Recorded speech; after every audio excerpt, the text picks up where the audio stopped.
धन्यवाद। स्वदेशी जागरण मंच के इस तत्वाधान में आयोजित आत्मनिर्भर भारत के निर्माण में लघु उद्योगों की भूमिका पर आयोजित इस गोष्ठी में स्वदेशी जागरण मंच को मैं धन्यवाद देना चाहता हूं, विशेषकर सर्वेश पांडे जी को, कि उन्होंने ये इतना सुंदर मंच मेरे को दिया है ताकि मैं उद्योगों के संबंध में कुछ बात कह सकूं।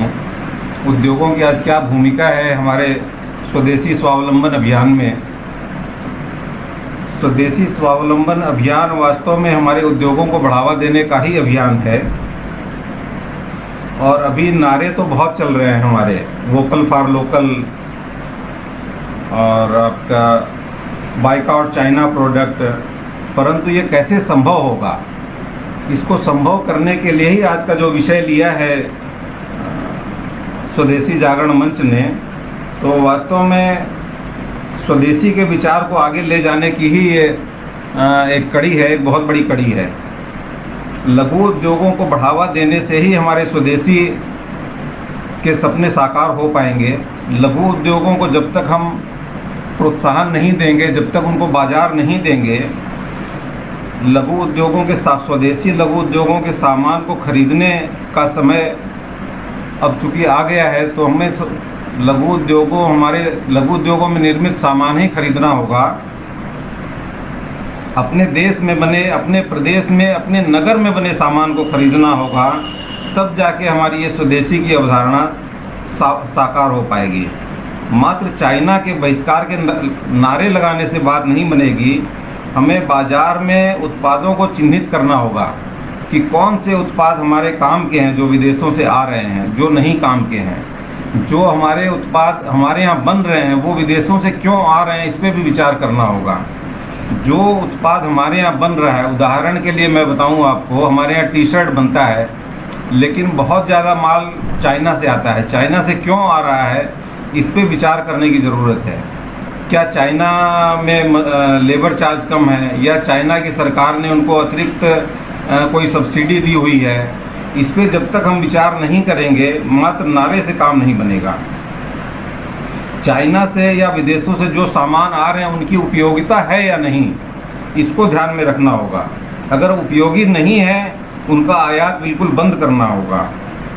हमें उपयोगी सामानों का चयन करके अपने गांव से वो सामान बनाने होंगे। अभी हमारे पास बहुत बड़ी अपॉर्चुनिटी एक आई है कि हमारे जितने भाई बहन जो विदेशों में, जो अन्य प्रदेशों में काम कर रहे थे, इस कोविड महामारी के कारण वो अपने गांव में आए हैं। तो हमें उनको ऐसे लेना चाहिए कि वो किसी ट्रेनिंग के लिए वहाँ गए हुए थे और आज वो वापस आ गए हैं। तो उनको हम अपना स्वयं का उद्योग लगाने के लिए सरकार को अपनी नीतियों में ऐसा परिवर्तन करना होगा कि उन्हें वहाँ के बजाय यहाँ कामगार बनाने की बजाय उन्हें अपने उद्योगों का मालिक बनाया जाए, और वो अपना उद्योग लगा के अपने घर परिवार के अलावा अपने गांव के लोगों को उद्योग दे सकें। तभी हमारे ये स्वदेशी का सपना साकार हो पाएगा। आज संपूर्ण विश्व में हमारे खान पान, हमारे उद्योग, हमारे रहन सहन, हमारे आयुर्वेद, हमारे योग की चर्चा हो रही है। पूरा विश्व अपने इसे हमारी चीज़ों को अपना रहा है। ये गहन चिंतन का विषय है कि हम क्यों नहीं अपना पा रहे हैं, हम क्यों विदेश का सामान लाने लगे, और विदेश का सामान लाते लाते हम कोरोना जैसी महामारी वहाँ से ले आए, और अंत में वसुधैव कुटुंबकम की हमारी अवधारणा को साबित करते हुए विश्व को कोरोना की दवा हमें ही देनी पड़ी।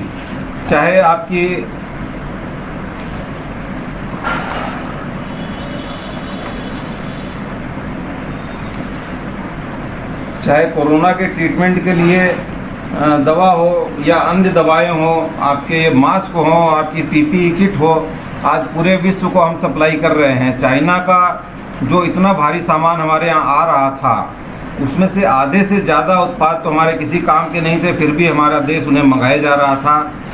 और आवश्यकता की वस्तुएं भी हम चाइना से ही मंगा रहे थे, इसलिए हमारे उद्योग पिछड़ गए। हमें हमारी सरकार को अभी निश्चित करना होगा कि ग्लोबलाइजेशन से पूर्व जो उत्पाद स्मॉल इंडस्ट्रीज के लिए सुरक्षित थे, उनको पुनः संरक्षण देने की आवश्यकता है और तत्काल इस पर कदम उठाने की आवश्यकता है।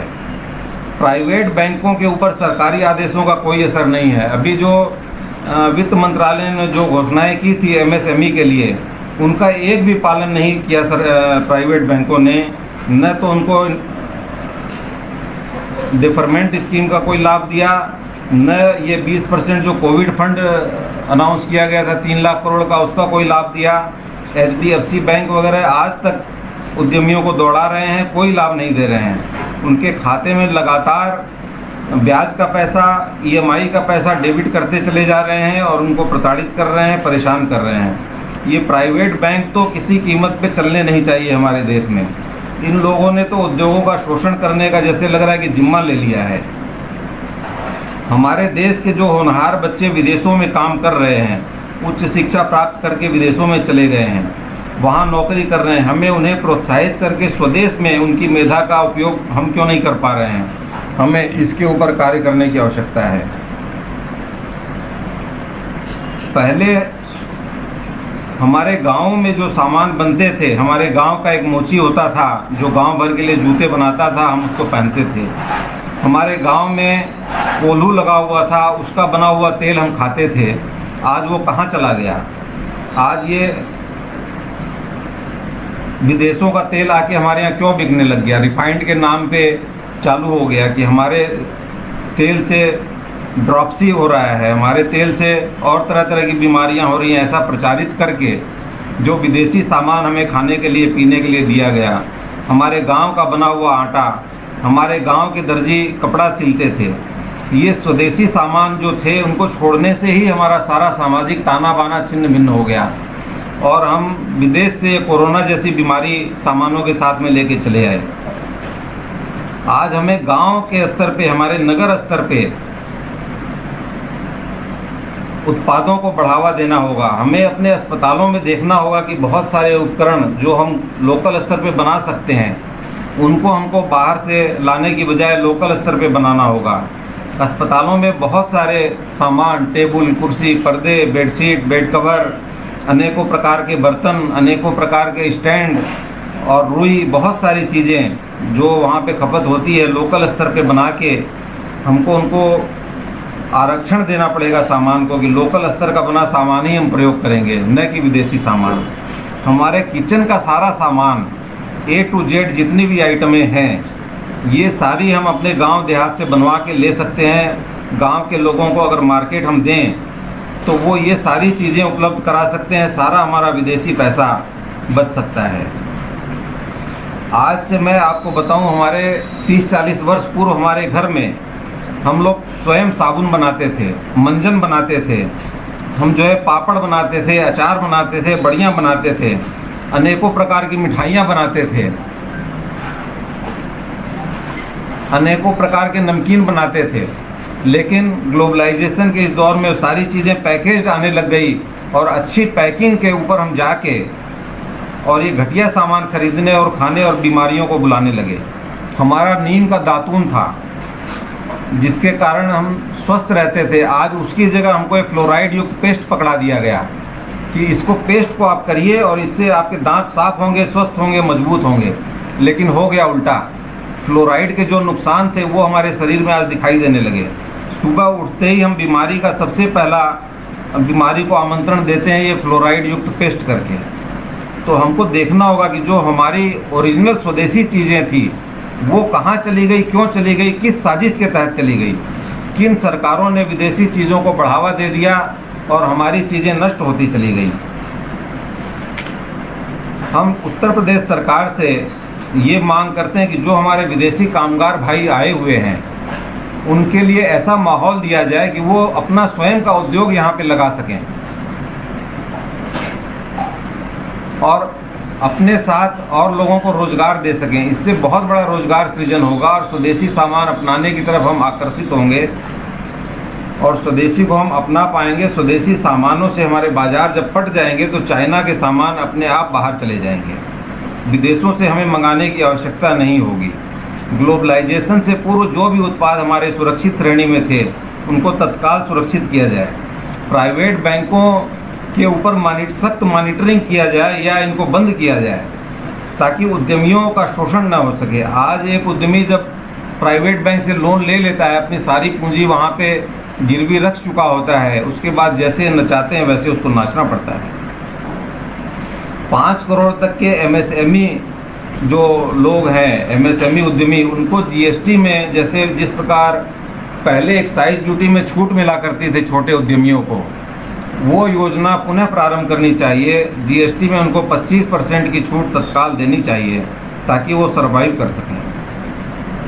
कंज्यूमर आइटम जो हमारे विदेशों से आ रहे हैं उनकी 3 टायर चेकिंग होनी चाहिए कि जो मात्रा बिल में लिखी हुई है वो है कि नहीं, बिल में जो प्राइस लिखा हुआ है वो वास्तविक प्राइस है या उससे कम है, और जो मात्रा जो उस सामान की आवश्यकता हमें है कि नहीं, उस सामान की गुणवत्ता या क्वालिटी है कि नहीं, इन सारी चीज़ों पे विचार करना आवश्यक है। जब ये विचार होगा तो हमें पता चलेगा कि विदेशी सामान वास्तव में सस्ता नहीं है, वो महंगा ही है, लेकिन ये सब गड़बड़ घोटाले करके ही हमारे उद्यमियों के साथ धोखा हो रहा है।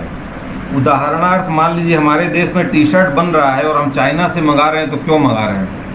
हमको इस पे विचार करना होगा। चाइना का प्रोडक्ट इस ग्लोबलाइजेशन के दौर में सस्ता नहीं पड़ सकता, ज़रूर उसके अंदर कुछ न कुछ गड़बड़ियाँ हो रही हैं। जब ये 3 टायर चेकिंग होगी तो अपने आप ये सब जो उत्पाद हमारे यहाँ बन रहे हैं वो बाहर से आने बंद हो जाएंगे, स्वतः बंद हो जाएंगे। हमारी भारत सरकार से मांग है कि रॉ मटेरियल पर इंपोर्ट ड्यूटी कम होनी चाहिए और फिनिश्ड प्रोडक्ट के ऊपर इंपोर्ट ड्यूटी ज़्यादा होनी चाहिए। उसी प्रकार रॉ मटेरियल के एक्सपोर्ट पे ड्यूटी ज़्यादा होनी चाहिए और तैयार माल के एक्सपोर्ट पे एक्साइज ड्यूटी कम होनी चाहिए। तैयार माल पे ज़्यादा होनी चाहिए, तैयार माल पे कम होनी चाहिए। उदाहरणार्थ टीवी का कंपोनेंट अगर हम इंपोर्ट करते हैं तो उस पर ड्यूटी कम हो, टीवी इंपोर्ट करने पे ड्यूटी ज़्यादा हो। उसी प्रकार टीवी के एक्सपोर्ट करने पे ड्यूटी कम हो और टीवी के कंपोनेंट एक्सपोर्ट करने पे ज़्यादा हो। इस तरीके से हमारे उद्योगों को बढ़ावा मिल सकता है। उपरोक्त सुधार यदि भारत सरकार करती है तो हम भारत सरकार को लघु उद्योग भारती की तरफ से वचन देते हैं कि 1 वर्ष के अंदर हर हाथ को काम देकर भारत के हर नागरिक को नौकर नहीं फैक्ट्री मालिक बनाने का हम भारत सरकार को वचन देते हैं। हमारी स्वदेशी स्वावलंबन की बात तभी सफल हो पाएगी जब हर एक कामगार के हाथ में अपना उद्योग होगा, न कि वो किसी उद्योग में कार्य कर रहा होगा। एक बार पुनः स्वदेशी जागरण मंच को स्वदेशी जागरण के लिए चलाए जा रहे इस अभियान के लिए धन्यवाद ज्ञापित करते हुए मैं सभी राष्ट्रभक्तों का आह्वान करता हूं कि आज हम प्रण करें कि जब भी बाजार जाएंगे स्वदेशी सामान लाएंगे।